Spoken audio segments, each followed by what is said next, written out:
Okay, I'm going to share with you a secret. Perhaps the most common error that even the most sophisticated negotiators make when they negotiate is they fail to set up a winning process. So if you're satisfied leaving a negotiation table, dissatisfied, or feeling like you didn't quite get to what you want, okay, stop watching.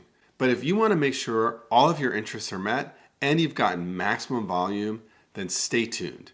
Because today, I'm going to share with you what I mean by process, why it matters, and then 5 tips on how to negotiate the best possible process.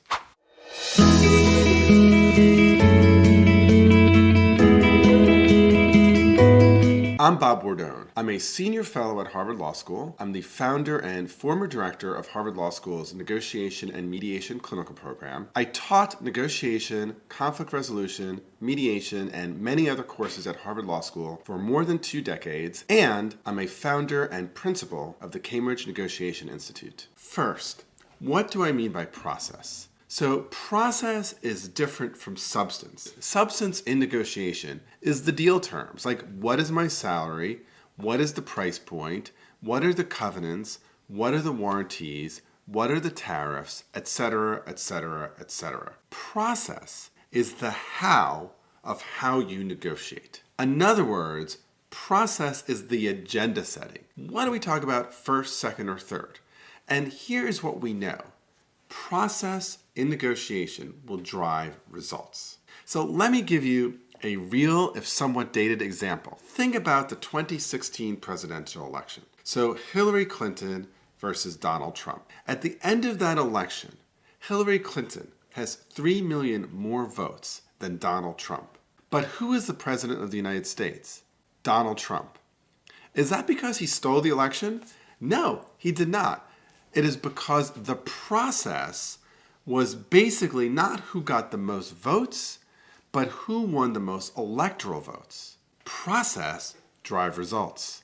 If the process was who got the most votes, Hillary Clinton would have won the 2016 election. The process of an election is similar to the process of a negotiation. The rules actually will drive the results. Here's the challenge. Many negotiations don't have any process. The way it works is someone puts forward an offer and then someone responds with a counteroffer. And then what follows next is haggling. That kind of process almost always yields results that are dissatisfying to both sides.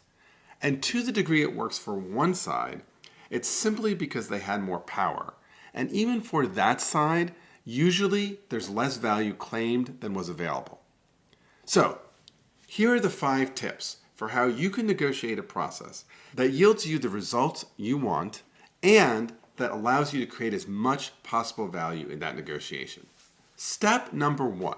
Before exchanging any offers or any counteroffers, simply spend the time working with your counterparty to identify all of the issues that need to be negotiated. Secondly, once you've agreed upon those issues, set up some time where you're discussing what each of your interests are with respect to each of the issues. So here I want to give some advice around the difference between a position and an interest in a negotiation. In a negotiation, a position is what I say I want, but the interest is actually the underlying reason why, the underlying concern or goal or desire that I have. And so when we're spending this time discussing our interests, what we should not be talking about is the positions. And this part of the process, I actually want to publicly map out both sides' interests with respect to all of the issues. So let me share with you an example in a consulting project that I've been involved with. In this particular negotiation, there are about 80 parties involved. And all of the parties have come together, they have identified the issues that need to be negotiated, and in a multi-month process, they have also listed out all of their interests with respect to these issues. Meaning that we have developed an Excel spreadsheet with more than 250 issues across 80 parties around the issues we're discussing. Now, most of your negotiations aren't going to be quite this complicated, But having this part of the process is really important because once we have the interests out, this allows us to move to the next part of the process, which is brainstorming options to meet the interests. So in this third stage, what we're doing is looking at the interests and brainstorming various ways that we can meet the interests completely separated from commitment, from whether we might agree to them, from whether we think the idea is a good one or not a good one. So during this stage of the process, we're removing evaluation, we're removing any kind of attribution, we're just brainstorming. In fact, in a long and complicated negotiation, during the brainstorming phase, if it's possible, I might actually send in people who don't have decision-making authority. And the reason why that's really helpful is they're actually better at brainstorming because no one believes that anyone who comes up with an idea who clearly has no authority in the organization can actually do that idea. For more simple negotiations, it's simply helpful to say, let's take the next 20 minutes and let's just come up with lots of ideas that are meeting the interests we've articulated.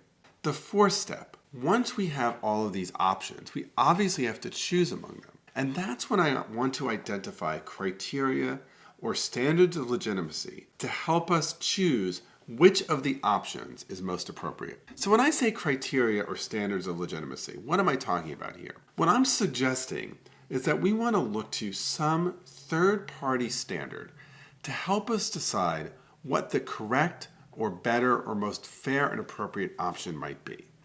And the reason why this matters is that if we're committed to criteria, first of all, it helps us build up our relationship and our ability to actually negotiate with each other over time because we're making a distributive decision not based on leverage, but based on external standards. Secondly, it takes away the danger of an arbitrary outcome. If we are not hinged to criteria, it actually makes us very susceptible to something called an anchoring bias. So what is an anchoring bias? An anchoring bias is the tendency for us to land on an outcome that is linked to the first proposal that has been put out, even if it is not related to anything that is fair or appropriate in the market. So in this fourth step, by identifying criteria and agreeing to it, it helps us understand which of the options are actually linked to something that is sustainable and defensible. The last step of the process is what we call closing the deal or commitment. And so once we've identified these options and we've chosen the criteria, we now actually have to close the deal. So this means making commitments around the substance and, when appropriate, either writing them up or getting permission for them or signing the deal. And when I talk about implementation, this is another step that is often completely forgotten or not negotiated. But typically, in most deals, everything is enclosed the moment you sign it. There are a set of implementation steps. And so making sure you've agreed upon the when, the how, and the who of the implementation is incredibly important. At the end of the day, really great negotiators simply don't plunge in and start making offers and counteroffers.